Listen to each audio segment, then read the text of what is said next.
passer maintenant à la dernière partie, mixer davantage. Je laisse la parole à Chantal.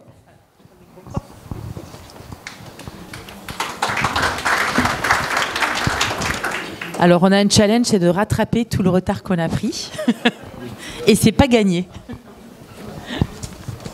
Mais on va essayer d'être efficace. On a 4 intervenants, en tout cas 4 thématiques que l'on va aborder maintenant sur cette partie. Une intervention de Richard autour de la féminisation et du ministère des Sports, qui va nous faire on va essayer de faire un premier rattrapage. On enchaînera ensuite avec une intervention de Myriam sur les sirènes et les tritons, on en a parlé tout à l'heure. On reviendra sur l'intérêt d'animer, de développer dans son OD des activités sportives, toujours Richard. Ça sera plus que bref parce qu'on va la supprimer. Voilà, donc il n'y en a pas. Et du coup, nous aurons Jérôme qui fermera le bal avec les Ans aquatiques et l'école française du Sous-l'eau. Richard, à toi.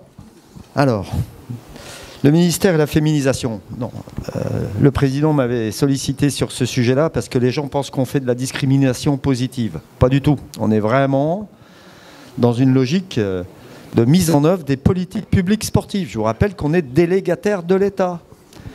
Et quand on fait l'exercice de style annuel d'évaluation des actions conduites par la fédération, je peux vous dire que le sujet de la féminisation est au cœur des préoccupations de l'État. Voilà. Donc, il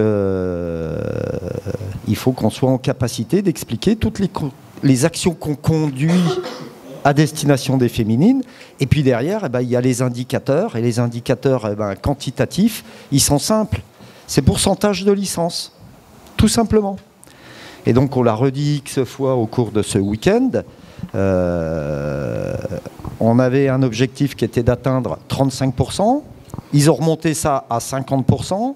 La boutade de Bernard sur « et pour les fédés qui sont surtout féminisés, comment on fait pour les masculiniser ?» Bon, ils n'ont pas de contraintes. Peu importe, on s'en fout, c'est pas le sujet. Nous, l'objectif, c'est pour ça qu'on appelait ça la mixité plutôt que la féminisation, pour être plutôt positif.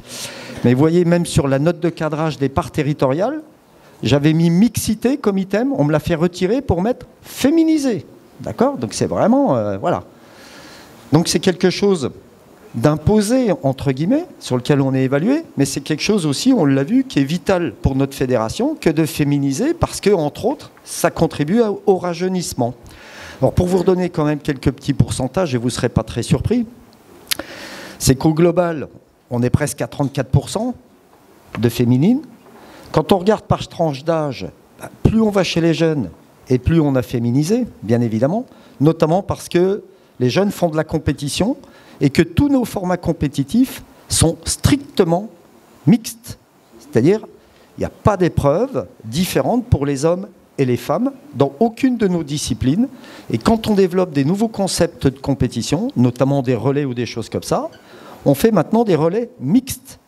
Alors parfois, on est obligé de garder 4 hommes, 4 femmes, mais quand on peut, on fait de la mixité. Et je peux vous dire qu'en termes d'animation, ça marche super bien. C'est très intéressant, ça change toutes les stratégies de course, c'est vraiment chouette. On a un particularisme d'ailleurs, nous, qui est une force. Si vous prenez l'apnée par exemple, alors ça change là parce que la densité augmente, il y a de plus en plus de compétiteurs, mais on ne faisait aucune différence entre les hommes et les femmes sur nos listes de départ. C'est la perf qui était la clé d'entrée. D'accord? Donc les femmes matchent avec les hommes.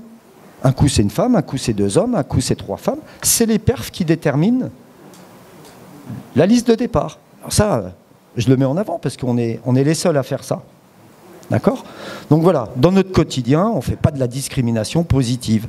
Par contre, une chose est sûre, alors vous verrez, je vous enverrai, j'ai fait une fiche sur rajeunir et féminiser dans le cadre du contrat de développement. On a quand même quelques limites. C'est-à-dire que dans nos comportements au quotidien, on a quand même une histoire bien machiste, bien militaire, bien machin, bien truc. On a quand même un paquet d'évolutions à conduire dans nos comportements et nos modes de fonctionnement. Ça, c'est une évidence. Voilà. Hein. J'en dis pas plus, ça sert à rien d'ouvrir un débat là-dessus. Mais en tout cas, on a des progrès énormes à conduire pour mieux accueillir, peut-être développer des services, on l'a vu sur les histoires de licence, ça sera développé, triton, mermaiding, randonnée sub, en tous les cas des choses qui sont plus accessibles, plus faciles de mise en œuvre, peut-être plus adapté à l'accueil de famille. Enfin voilà, c'est toutes les réflexions qu'on a à conduire sur nos services et nos produits d'adhésion pour gagner. On part de marché femmes chez nous. Voilà. Sachant qu'on a déjà bien progressé par rapport sur les dernières décennies. Très Alors on a plus que progressé parce que là, je reviens vite fait sur les stats. On a stagné pendant des décennies à 27-28% de féminines. Et là, sur ces dernières années, on est passé de 29 à 34%, on va arrondir. Et l'augmentation significative, elle est sur la dernière Olympiade, puisqu'on a gagné plus de 2 points sur la féminisation. D'accord ? Alors, qu'est-ce qui a contribué à ça ? Je ne suis pas capable de l'exprimer là aujourd'hui, mais en tout cas, voilà. En tout cas, il faut changer l'image de la Fédé. C'est surtout ça que je voulais dire. C'est-à-dire qu'aujourd'hui, quand je vais au ministère, on me dit « Tiens, c'est le DTN de l'activité dangereuse ». C'est insupportable. Insupportable. On est une activité à risque. Ok, certes. Mais aujourd'hui, on le voit à travers les bienfaits de la plongée sur la santé, par exemple. Eh ben, au contraire, on est une activité qui fait du bien. On n'est pas une activité qui fait du mal. Donc il faut qu'on change cette image-là. On doit y contribuer. Et quand on se fait ennuyer sur l'accidentologie, les scores, sincèrement, vu le volume de la pratique, bien sûr qu'on a des accidents, comme tous les sports à risque. Mais c'est toujours dur de parler d'accidents mortels. Mais bon, voilà, il y a entre 15 et 30 morts tous les ans qui sont pas dans nos structures, hein, je parle au global. Hein. Et j'espère, si on fait bien notre boulot pour former nos pratiquants et nos cadres, eh ben, on est un vecteur majeur de réduction de l'accidentologie dans la plongée. Nous, Fédé, et vous, club et OD, d'accord ? Donc chez nous, c'est plus sécure qu'ailleurs, entre guillemets. Enfin, en tout cas, la pratique encadrée. Parce que la plupart des accidents, c'est souvent en apnée, en pêche, hein, chasse. Hein. On essaye de catégoriser tout ça hein, à travers le REX. On n'en va pas parler là. Voilà, à travers le REX, mais aussi à travers des observatoires. Le SNOSAN, on appelle ça le SNOSAN. C'est comme la montagne. Hein. C'est un observatoire avec les crosses et tout ça. Et on essaye de faire que... Ben, ils n'utilisent pas de mauvaises informations et qu'on sache réellement catégoriser les accidents. En tout cas, chez nous, c'est mieux qu'ailleurs. Voilà, hein, c'est un peu ça qu'il faut dire pour attirer. Hein. Voilà. Voilà. Hein. Est-ce que vous avez des questions pour Richard autour de cette thématique-là, autour de la féminisation, de la mixité ? Oui, on en a. Oui, mais bon, c'est pas...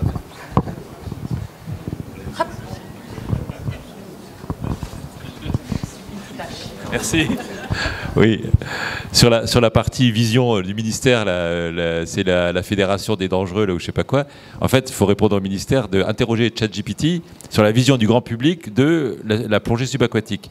Et c'est très bon. Alors, il souligne le fait que ça peut être une activité dangereuse, mais il souligne aussi le fait que c'est une activité merveilleuse. On découvre un monde, etc. Donc, il fallait leur dire de se recycler là. Je pense que ChatGPT ou d'autres. Hein, donne une vision qui est plus balancée, on va dire équilibrée. Hein. Bon, ça, en tout cas, vous avez vu, et vous le verrez dans les fiches que je développe, on a un effort sur la promotion et la communication qui est colossal. C'est pas pour rien qu'on a musclé le pôle communication et qu'on essaye de produire des supports comme ceux que vous avez vus. Il y a un enjeu majeur sur l'image qu'on véhicule. Et là, la Fédé, tiens, on parlait de service tout à l'heure à travers la licence. Voilà, il faut qu'on change notre image et qu'on muscle notre com. Oui. Alors, un des indicateurs de l'Olympiade que je vais transmettre à la direction des sports, c'est quand ils verront le DTN arriver, ça sera « Ah, tiens, c'est le DTN de l'activité du bien-être ». En forme. Myriam, la place est à toi pour nous parler des tritons et des sirènes.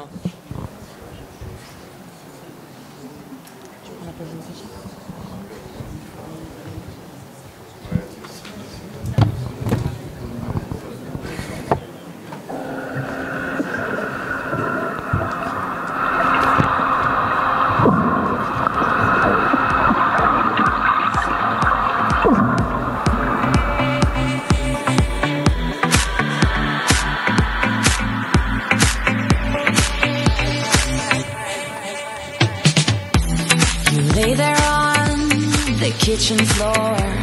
It seems like you can't take no more. I'm sorry, but when my engine starts, I just can't get enough. I'll let you out and tie you down, so you'll be here, won't sneak around. I'll lace you up and put you on. Running for you every day and night. I'm running for you, gotta move, don't want no ride. So warm me up, cause I know the world is at my feet, yeah. So take me higher, baby, let's go. Donc, bonjour à tous et à toutes. Donc, juste avant d'attaquer sur les sirènes et tritons, je fais aussi partie du groupe Féminisation avec Isabelle. Et c'est un message aussi à tous les OD et aux commissions. C'est n'hésitez pas à nous faire part de vos actions. Parce que des fois, vous faites des super trucs dans vos comités, dans vos clubs, dans vos régions. Et on n'est pas forcément au courant. Et ça peut être source aussi d'idées pour d'autres régions. Voilà. Et c'est pareil pour ce sera pareil pour les sirènes et les tritons si on est en cours d'identification, donc on a besoin de retour de votre part.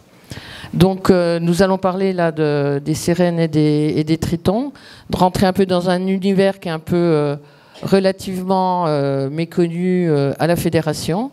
C'est une activité qui est sportive, qui est ludique, artistique, que je considérerais aussi de bien-être en fonction de la manière dont c'est pratiqué.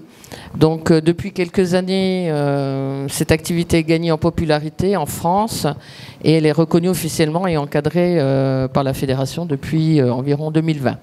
Donc avec la nouvelle mandature, il y a un nouveau groupe de travail qui a été créé en décembre et notre objectif c'est de réfléchir sur cette intégration de cette nouvelle activité au sein de notre fédération. C'est une volonté de développer cette activité qui correspond à nos priorités, hein, qui est aussi l'augmentation de la pratique pour tous, et principalement pour les jeunes et le public féminin. Voilà. Donc, je voulais juste dire aussi que le monde des tritons et des sirènes, ça peut peut faire sourire certains. Mais je trouve que c'est la richesse de notre fédération de pratiquer des activités qui vont être très diverses dans l'eau et sous l'eau. Je dirais entre le nageur de nage avec palme, le plongeur de spéléo lui c'est d'aller le plus profond possible, ou le photographe bio pour Chromis, c'est des univers qui sont complètement différents. Donc pourquoi pas aussi accueillir les sirènes et les tritons. Donc voilà, c'était un peu être ouvert pour cette nouvelle activité. Donc c'est une activité qui consiste à nager avec une queue de sirène qui est en général en silicone et munie d'une monopalme intégrée. Et donc c'est dans un cadre sportif et artistique ou ludique. Voilà. Et donc c'est une discipline qui séduit autant les jeunes que les adultes, parce que nous avons des pratiques identifiées depuis l'âge de 6 ans jusqu'à avoir 70 ans. Donc voilà. Donc on peut dire qu'elle est multiple dans le sens où elle est sportive. Il y a de l'apnée, il y a de l'ondulation, donc c'est quand même assez important. Mais il y a aussi le côté artistique avec la gestuelle, le costume, la participation à des spectacles, voire la création de chorégraphies. Donc c'est vraiment très vaste et très intéressant. Et je ne parle pas aussi de toute la partie vidéo, puisque c'est souvent filmé. Donc il y a une transversalité qui peut se faire aussi à l'intérieur des clubs entre la vidéo et la pratique de l'activité. Ludique, bien évidemment, puisque c'est accessible là depuis à l'âge de 6 ans. Et puis donc, comme je le disais, accessible aux adultes aussi. Bon, je ne vous cache pas que c'est principalement un public féminin, mais voilà. Donc là, il y a 2 petites photos qui montrent, c'est des jeunes, le plaisir de s'amuser, mais c'est quand même des licenciés de notre fédération qui peut-être deviendront des plongeuses, deviendront des nageuses ou des apnéistes. On ne sait jamais. Donc, bien évidemment, dans notre rôle au niveau fédéral, Et c'est pour ça aussi que des fois nous sommes sollicités, c'est la sécurité de cette pratique qui est quand même en apnée. Donc c'est aussi, il y a des règles qui sont mises en place, et notamment au sein de nos clubs fédéraux. Voilà. Donc c'est un peu le but d'avoir une identification des structures qui vont être reconnues. Donc juste, je rappelle ce que je disais tout à l'heure, c'est quand même une activité qui demande de l'entraînement, de la volonté, du dépassement, qui se pratique en groupe. Et donc il y a aussi une demande de certaines sirènes sur un cursus de professionnalisation pour des shows individuels.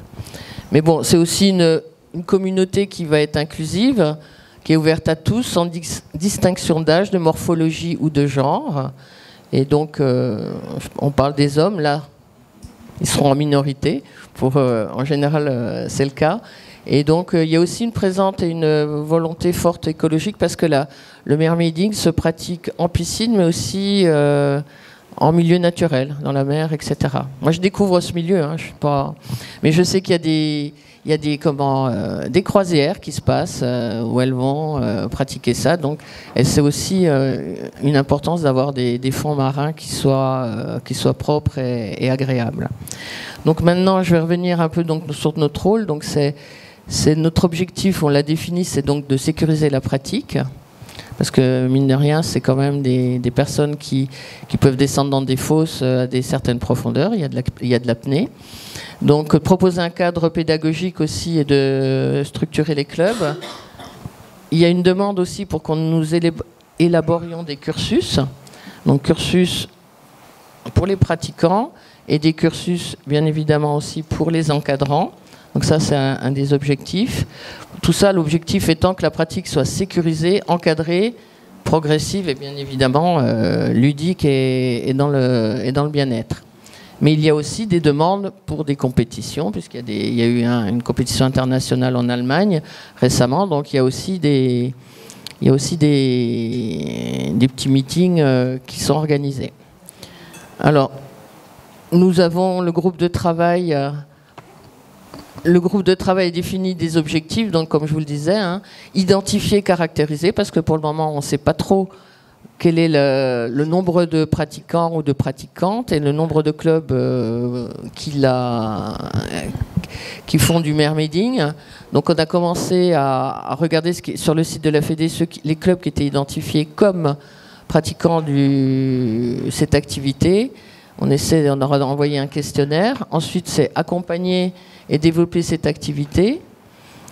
Et puis après, on répond aussi à des demandes régulièrement. Il y a des petites questions, etc. Il faut savoir aussi qu'il y a des écoles de sirènes et tritons tout à fait privées, voire aussi dans d'autres fédérations. Donc je rappelle, donc, on a bien redéfini cet objectif de développer ces fameux cursus. Et puis... donc, comme je vous le disais, on vous interroge, c'est plus on vous souhaite, c'est on vous interroge pour savoir si vous êtes au courant. Je sais par exemple que le CODEP 89, qui est dans Lyon, qui est dans ma région, a déjà alors pas vraiment une commission, mais a quand même a mis en place une référente sur les sirènes et tritons, parce qu'il y a un club à Auxerre qui le pratique de manière assez intéressante, puisqu'ils sont une vingtaine de personnes et ils font 2 spectacles par an et 2 entraînements par semaine, et vraiment ça a bien marché. Et ils ont mis à contribution bien évidemment les encadrants d'apnée, le vidéaste, etc. Donc ils font quelque chose de très intéressant, donc notamment la vidéo qui a été mise en place. Donc on va aussi mettre à jour, notre objectif c'est de mettre à jour la rubrique sur le site de la Fédé qui est un petit peu ancienne. Ensuite, tout ça, ce sont des propositions que nous avons mises en place lors du dernier CDN. Nous avons aussi comme objectif, c'est d'organiser une journée de rencontres avec les principaux clubs qui pratiquent pour mieux les identifier, pour qu'ils puissent échanger. Bien évidemment, communication arctique, subaquois et dans tout autre support. Et puis voilà. Donc ça, c'était un peu nos objectifs. par rapport à l'activité. Donc juste pour vous redire que le groupe de travail il est constitué, nous sommes 2 personnes, donc il y a Claire Swoboda qui est aussi notre référente SCA, qui est apnéiste, qui a un club d'apnée, et donc nous restons à votre disposition, bien évidemment pour pour vous accompagner ou si vous avez des questions. Et je tenais à remercier le club d'Auxerre qui m'a transmis des photos, des vidéos. Et on va remettre, si vous avez des questions pendant les questions, il y a des vidéos qui peuvent passer. Ils sont passés aussi hier sur France 3 Région aussi. Il y a eu toute une petite interview pour cette nouvelle activité. Merci de votre attention. Si vous avez des questions. Peut-être avant de poser les questions, moi j'en avais une que je voulais poser un petit peu à toute l'Assemblée. Aujourd'hui, qui dans vos CODEP, COREG pratique le mermaiding ou en tout cas les sirènes et tritons, juste pour avoir une idée dans la salle de qui connaît et qui pratique. Il y a un petit peu. Ok. Merci. Donc n'hésitez pas à venir, si on ne vous a pas interrogé là avec les clubs, n'hésitez pas à venir nous donner vos coordonnées pour qu'on vienne, qu'on vous identifie et qu'on vous contacte. Juste, ça serait aussi intéressant d'associer la danse sous l'eau qui se développe. Oui. D'accord.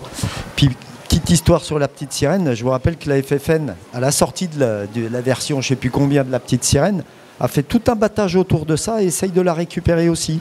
Hein. Alors ils ont la natation artistique, c'est beaucoup d'apnée, mais en tout cas ils voulaient capter un public jeune, féminin, pour nourrir aussi leur rang. Donc il faut vraiment qu'on se positionne. Et puis tout ça aussi, je parle pour la professionnalisation et nos BP sans SCAF, c'est des outils supplémentaires pour développer une activité à l'année, pour ceux qui veulent en faire leur job. Et c'est pas à marginaliser, à minimiser.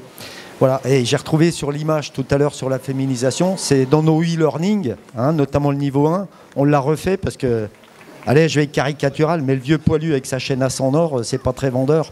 Vaut mieux un peu de la famille, quelques enfants, etc. Donc il faut qu'on revoie aussi tous nos outils de formation pour mettre des images qui correspondent à notre axe de développement. Merci Richard. Je passe la parole à Isabelle. Vous avez vu, je suis multitâche. Je n'ai pas de modérateur et à la fois passage de micro. Merci Chantal. Oui, une question par rapport à un club qui voudrait développer l'activité. Quel est le minimum au jour d'aujourd'hui d'encadrement pour développer cette activité? Malheureusement, il n'y a rien qui est défini actuellement. Donc après, c'est l'apnée. Là, si vous voyez l'entraînement, la vidéo d'avant, c'était l'entraînement, il y a une surveillance de bord et puis il y a quelqu'un dans l'eau et ils ont passé leur riff apnée et ils ont passé leur niveau. Mais actuellement, il n'y a aucune réglementation. Tu confirmes? Il n'y a aucune réglementation par rapport à la pratique. Justement, ouais. En piscine, un directeur de bassin est suffisant, puisqu'un directeur de bassin, il a compétence pour encadrer en piscine. Donc c'est pas obligatoirement un moniteur d'apnée qui doit être là. Dire que avoir un moniteur fédéral de plongée scaphandre, ça pose pas de problème. C'est juste pour un petit retour d'expérience. Dans le 67, on a un club d'apnée à la base qui s'est vraiment diversifié sur le mermaiding. On les a invités lors d'une journée qu'on met en œuvre pour les féminines, qu'on appelle la matinale de la plongée avec un E. Donc on leur a mis vraiment un podium en place avec ils ont venu avec des décors, c'était vraiment très chouette. Il y a beaucoup d'enfants qui sont venus, de jeunes pratiquantes potentiels, mais également qui sont venus avec leur famille. Donc ça avait un autre aspect aussi, c'est que du coup au niveau communication, les parents étaient là, ils les ont déguisés, ils ont maquillé les parents, les enfants, enfin tout le monde les enfants sont allés dans l'eau, les mamans certaines sont allées dans l'eau avec les enfants. C'est vraiment fédérateur et le public effectivement c'est celui qu'on vise, c'est les jeunes et les féminines quoi. Donc c'est vraiment quelque chose à mettre en avant dans notre fédération, je pense, et aussi lors d'événements, justement, où pour l'instant, ils sont encore un peu transparents, quoi. Merci, Cathy. Oui, et Cathy, quand on a fait le dossier là, pour la direction des sports sur notre fiche rajeunir et féminiser, on a cité les matinales du 67. Ouais, alors moi j'ai juste une remarque, c'est que aujourd'hui une grosse problématique dans nos clubs, c'est les créneaux de piscine. Et donc développer des nouvelles activités, pourquoi pas, mais aujourd'hui on n'arrive déjà pas à avoir les créneaux dont on aurait besoin pour des activités qui existent déjà. Et en plus, les créneaux qu'on obtient, souvent sont des créneaux de fin de journée. Et pour la population des jeunes, c'est un vrai problème aussi. Donc, pas de piscine, pas de créneaux. Donc, les nouvelles activités, elles sont sûrement super, mais je ne sais pas comment on va les faire. Ça peut être aussi pour garder les licenciés qui sont déjà dans les clubs. Voilà, il y a ça aussi. Hein, mais on est bien conscient qu'il y a tout ce problème-là pour le développement. Voilà, parce que et notamment sur les jeunes, ça peut être des créneaux l'après-midi, le mercredi, qui peuvent être obtenus au niveau des mairies par rapport à cette image et à cette population qui est jeune et féminine. Voilà.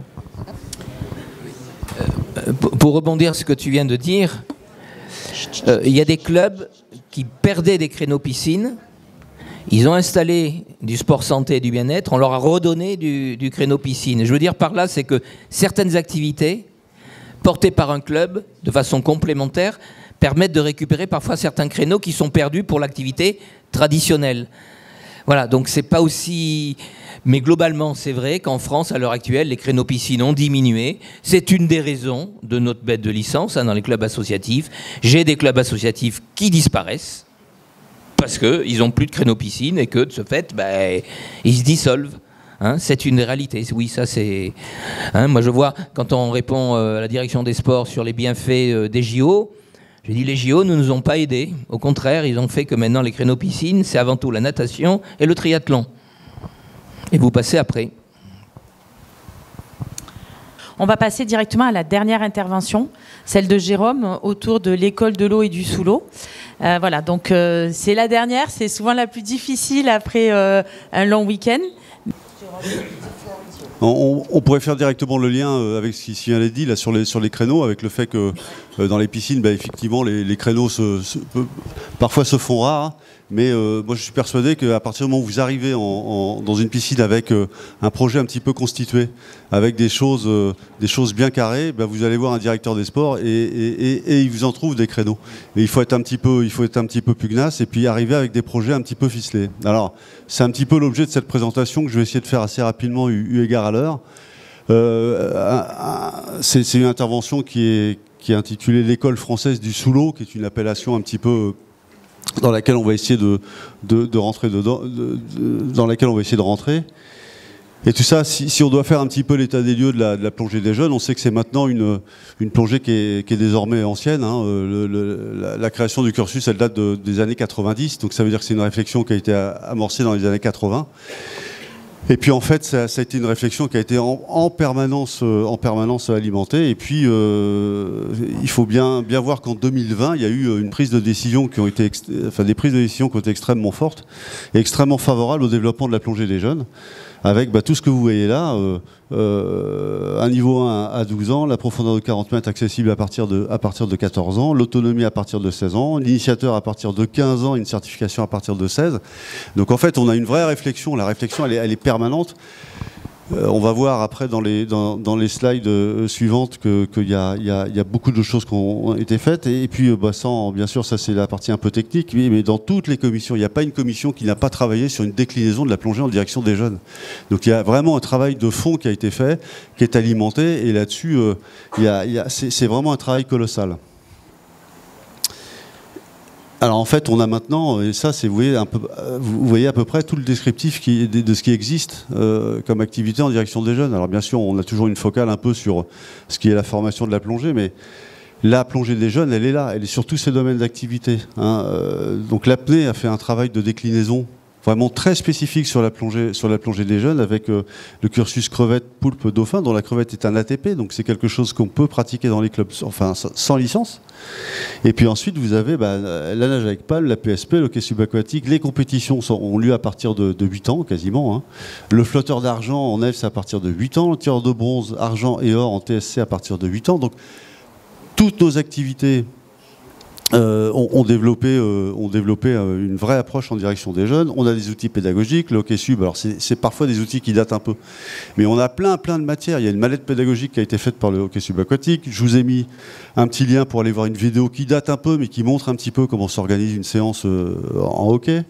Et puis, même chose, en bio. Le jeune plongeur bio, allez regarder un petit peu ce que propose la bio en direction des jeunes, c'est tout à fait remarquable. Il y a eu des déclinaisons vraiment super bien faites.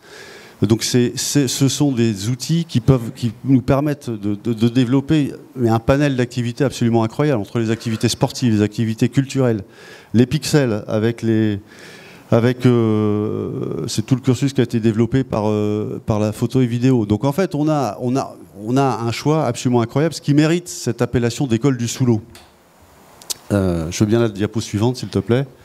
Ça, c'est notre cursus désormais technique. Alors présenté comme ça, bien sûr, c'est contre-productif parce qu'on peut se dire « Ah là là, qu'est-ce que c'est compliqué ?» Mais finalement, on regarde un petit peu, puis il y a une logique qui est assez simple. Et comme vous voyez, on a mis dedans les anses aquatiques aussi, parce que c'est quelque chose sur lequel on va continuer à travailler, mais qui pour l'instant ne nous est pas autorisé. Je veux bien la diapo suivante. Et on va en parler tout de suite. Comme vous le savez, la FFF, enfin ou pas, peut-être, mais la fédération notre fédération est membre du comité interfédéral des activités aquatiques. Et ce comité interfédéral des activités aquatiques, il a été réactivé il y a 4-5 ans sous le ministère de Roxana Morissette à nous, j'arriverai jamais à le dire, et qui elle a fait du savoir rouler à vélo et du savoir nager un des fondamentaux de son ministère. Voilà. Et partant de là, le CIA il a été réactivé et il a mis en place une démarche qui devait au départ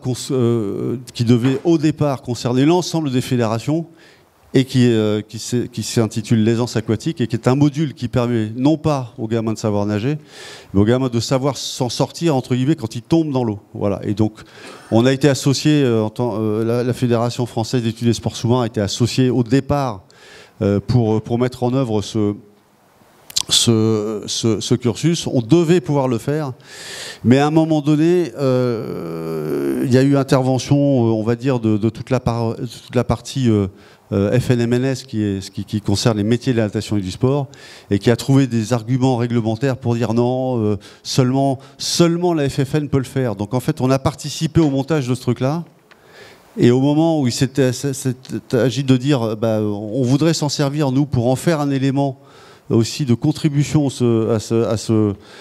à cette prévention des noyades, on n'a pas pu y aller, on nous a éjectés. Parce qu'on a trouvé comme prétexte qu'il fallait que seules les fédérations qui enseignaient la natation pouvaient faire cette aisance aquatique.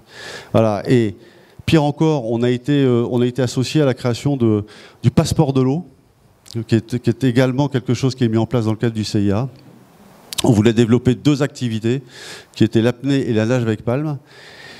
Et même chose, là, c'était encore un tout petit peu plus pervers, c'était qu'à un moment donné, le postulat de départ pour que l'on puisse nous développer, mettre en œuvre ces 2 activités dans le passeport de l'eau. Le passeport de l'eau représentait toute une série d'activités comme le plongeon, la natation artistique, etc. Et le postulat de départ, c'était que toutes les fédérations membres du CIA qui participent à ce passeport de l'eau pouvaient intervenir sur l'ensemble des champs du passeport de l'eau.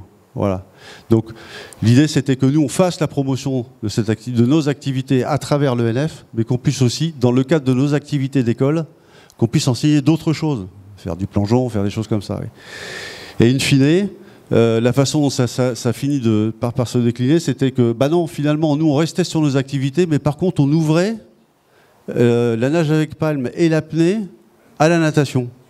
Donc décision a été prise par le président de la fédération de dire non, nous on sort de ce passeport de l'eau, parce qu'à un moment donné, où il y a équité dans ce que tout le monde peut faire, mais on ne va pas nous ouvrir nos activités à la natation et nous rester sur les nôtres. Alors, pourquoi est-ce que je vous raconte tout ça? Ce qui est je me rends bien compte en le disant, c'est un peu complexe, mais c'est que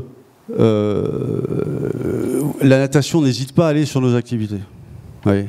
Et nous, on est un peu frileux par rapport à tout ça, on ne revendique pas suffisamment nos activités, et c'est là où l'école du sous-l'eau, elle doit prendre une vraie identité. Nous, on maîtrise le sous-l'eau, on est dans notre champ d'action, mais par contre, il faut l'affirmer. Et ça devient impératif. Je veux bien la suivante. Regardez un petit peu, bon, c'est une représentation extrêmement schématique. Vous voyez un petit peu ce que c'est que l'école française du sous-l'eau. C'est là, en démarche de l'activité, c'est toutes les activités que l'on peut faire. Et là, on n'est que sur les activités sportives. Ça ne prend pas en compte toutes les activités bio, toutes les activités images, tout ça. Enfin, on a un panel d'activités absolument extraordinaire. Donc, on peut faire tout ça. Ça nous sert à faire la promotion. On a toute une série d'initiations qui peuvent se faire sous forme d'ATP. Donc, ça, c'est rien en coût. Voilà. Et puis il faut être visible, parce que si on n'est pas visible, on meurt. Voilà. Et on a bien vu avec cette histoire du CIA que les autres n'hésitaient pas à aller sur notre champ délégataire. Voilà. La diapo suivante, s'il te plaît. Alors ça, c'est la diapo qui fâche. Voilà, regardez bien ça, hein, parce que c'est là où il faut vraiment prendre conscience de ce qui se passe. Ça, c'est l'évolution de nos licenciés jeunes, donc moins de 16 ans, depuis 2015. Voilà, ça a été actualisé avec les chiffres qui sont sortis récemment de 2025. Plus on est jeune, plus on voit notre nombre de licenciés vraiment, je ne parle pas d'effondrement, mais enfin ça devient quand même relativement important. Hein. Regardez les enfants, 2015, donc les enfants c'est les moins de 12 ans. Hein. Il y avait 5309 licences en 2015, ils sont maintenant 3882, c'est quasiment moins 27% de licenciés. Et c'est une perte de 1427 licences. Voilà. Chez les jeunes, c'est un petit peu moins fort. 11 299 licenciés en 2015. On est désormais à 8 645, soit une perte de 25,5% de licenciés. Au total, les moins de 16 ans, entre 2015 et 2025, on a perdu quasiment 25% de nos licenciés. Ouais, bon. Alors, on sait qu'il y a aussi une certaine inflexion aussi côté adulte, les 16 ans et plus, mais on n'a que 5% au niveau des adultes. Donc vous voyez qu'on a une perte au niveau des jeunes qui est massive. Et plus ils sont jeunes, plus on en perd. Donc il y a vraiment quelque chose qu'il faut retenir par rapport à ça. Vous avez à côté les chiffres. Alors bien évidemment, c'est dans le contexte Covid. Donc ça veut dire que vous voyez bien, les courbes, elles sont assez parlantes, c'est-à-dire qu'on a une vraie inflexion avec le Covid, ce qui est normal, on ne pouvait plus faire de l'activité. Il y a une reprise derrière le Covid, mais le Covid, il a joué comme un accélérateur de suppression de tout ce qui était un peu fébrile. Et en fait, on a eu derrière, ça s'est relevé, et ça s'est tout de suite, plus on est jeune, plus ça s'est infléchi de façon importante derrière. Donc on a un vrai souci sur les jeunes, avec le fait que là, on est en train de les perdre. On est en train de les perdre de façon massive. Donc 16 606 jeunes en 2015, on est rendu à 12 527 jeunes. Donc c'est un effondrement. Hein. Voilà, faut pas avoir peur de le dire. Diapo suivante. Alors regardez par contre, juste en perspective, la courbe des licenciés, ça c'est la courbe de tous les licenciés. C'est la pyramide des âges. Où est-ce qu'on est? Quand est-ce qu'on est le plus licencié? C'est quand on fait du sport entre on va dire 0 et 20 ans. Vous voyez, donc là où on devrait être le plus représenté, entre guillemets, eh ben, c'est là où on perd le plus. Donc c'est vraiment, je ne fais pas de l'alarmisme, hein, mais il faut quand même prendre conscience de ce qui est en train de se passer. Diapo suivante. Alors l'école du sous-l'eau, en fait, c'est par contre, ça c'est tout ce par quoi on peut soit découvrir, soit faire de loisirs du sport, soit faire de l'accueil de groupe. Donc ça, c'est tous les deux dispositifs qu'on a évoqués.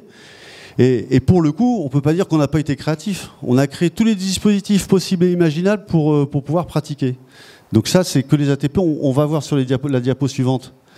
Ça, c'est tout ce qu'on peut faire. Alors vous avez le prix des licences. Alors on peut discuter, cher, pas cher, je ne sais pas. Mais après, on a tout ce qu'on peut faire, tout ce dont on peut bénéficier pour faire de l'initiation.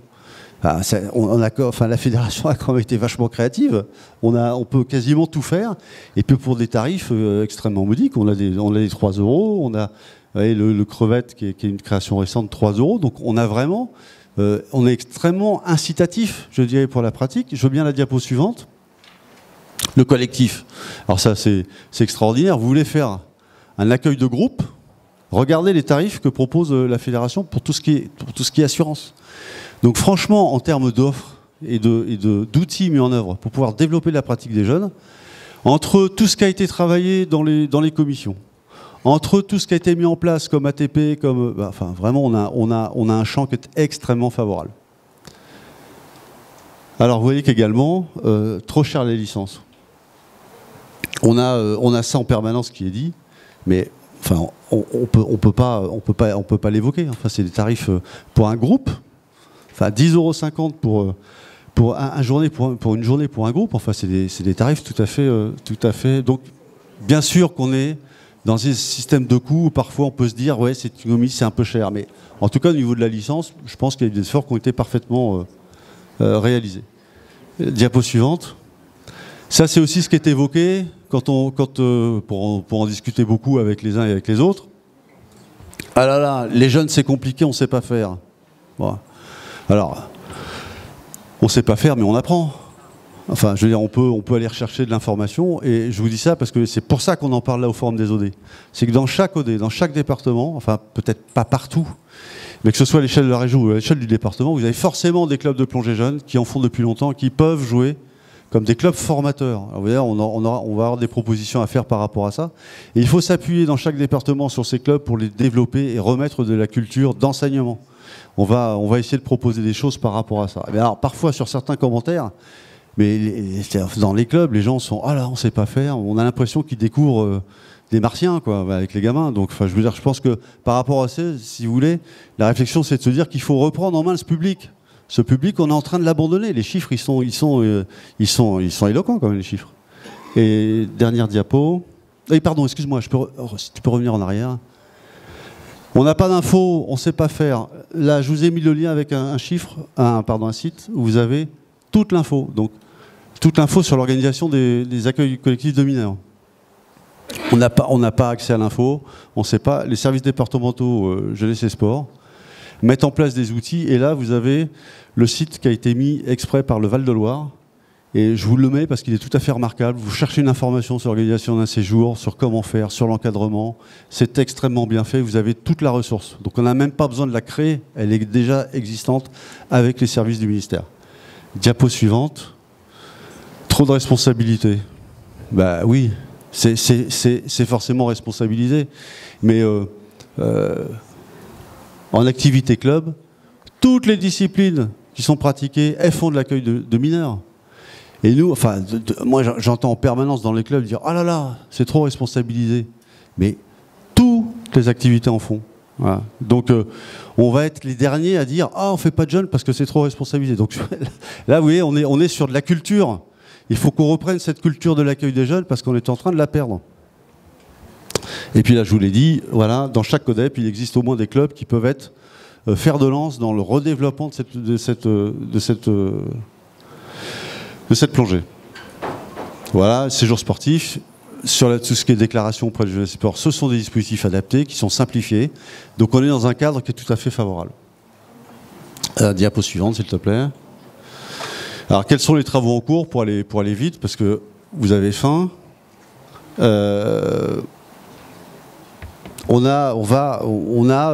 un petit peu un marronnier ça. En permanence, on dit que ce serait bien de créer un cursus de formation pour les moniteurs. Donc je pense que voilà, c'est une réflexion qu'il faut amorcer, qu'il faut peut-être faire assez rapidement, qu'on crée un cadre. Peut-être que ça rassurera tout le monde, ça rassurera aussi bien les encadrants que les présidents d'avoir des moniteurs formés à ce public. Donc c'est une piste de réflexion, et puis il y a des choses qui se font là en technique. Donc on peut peut-être faire ça extrêmement rapidement au regard de l'urgence de la situation pour réagir. Inciter à la création-développement des sections jeunes. Depuis cette année, il y a un module création dans le PSF, pardon, d'aide fédérale, enfin d'aide au titre du PSF, pour développer les sections jeunes. Donc ça, c'est quelque chose qu'on peut solliciter quand on veut monter une section jeune. On veut monter une section, on demande une aide pour soit la créer, soit la développer. Mettre en place une dynamique au sein des OD, ça on en a parlé. une piste de réflexion, ça peut être de créer un label de club formateur qui mettrait en avant, qui identifierait les clubs, qui seraient fer de lance dans le développement et dans leur armement, entre guillemets, des clubs pour accueillir les jeunes. Et puis on réfléchit aussi sur un centre de ressources pour mettre de la matière pédagogique pour que les gens puissent s'en inspirer. Voilà.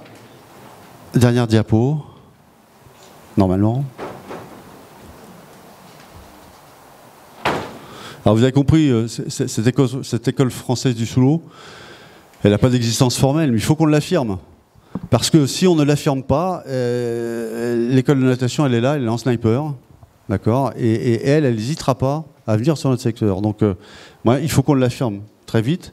Et puis vous avez vu, avec les chiffres, qu'il ne faut pas traîner. Il faut reprendre en charge et puis surtout en finir avec cette culture du « c'est trop responsabilisé », on ne sait pas faire. Ben, voilà, il faut vraiment reprendre en main cette population. Voilà, je vous remercie.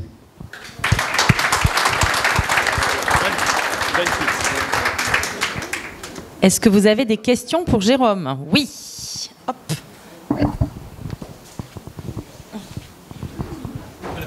Ou des remarques? Non, c'est juste une petite question. C'est l'activité enfants et jeunes. C'est une mission, ça n'a pas jamais été défini comme une commission, inscrite réglementairement, etc. Et donc avec éventuellement les prérogatives qui vont avec. Est-ce qu'il y aura un bénéfice à faire ça ou pas? Et cette commission, qu'elle prendra en charge la projet scaphandre, mais aussi les autres activités de l'école sous l'eau? Alors, on est d'accord, mais voilà. C'est une mission. De ce fait, elle est transversale parce qu'elle est restée très longtemps plongée scaphandre.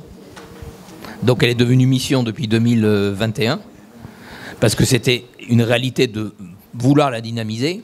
Si vous regardez les éléments de communication, souvent on met des gens jeunes, volontairement. Ça, c'est les grands changements de volonté. Il y a des éléments féminins, des éléments jeunes. C'est ça qui participe à la modification aussi de l'image que l'on donne. Comme l'a bien expliqué Jérôme, l'affirmation de l'école française du sous-l'eau, elle est venue du constat d'échec qu'il y a eu avec le CIA, qui nous a berné pendant plusieurs années, tout simplement pour un problème de lobbying, en particulier de la fédération des MNS, et la natation qui a dit « Ah ben oui, nous on peut rien, parce que réglementairement, pour pouvoir faire du savoir nager, il faut avoir un diplôme de natation. » Alors, le triathlon, qui était un copain, c'est important les petites choses de la vie. Le président du triathlon, qui était un copain du président de la natation depuis avant que j'arrive, s'est débrouillé de modifier un peu leur cursus, et lui, il a eu le droit de faire du savoir nager, parce qu'ils ont intégré dans la formation de leur cadre un peu d'enseignement de natation. Bon. Et nous, alors c'était Jérôme qui était sur le dossier depuis 2020, avant que j'arrive, donc il a travaillé. Quand je suis arrivé, on nous a dit sans problème, vous pourrez faire du savoir nager sécuritaire parce que vous apportez l'apnée, parce que vous apportez la nage avec palme. Et puis c'était donc fin 2023, on découvre qu'effectivement, réglementairement, on ne pourra rien faire parce qu'effectivement, on n'a pas dans nos diplômes d'encadrant, on n'a pas d'enseignement, je dirais, sur la natation.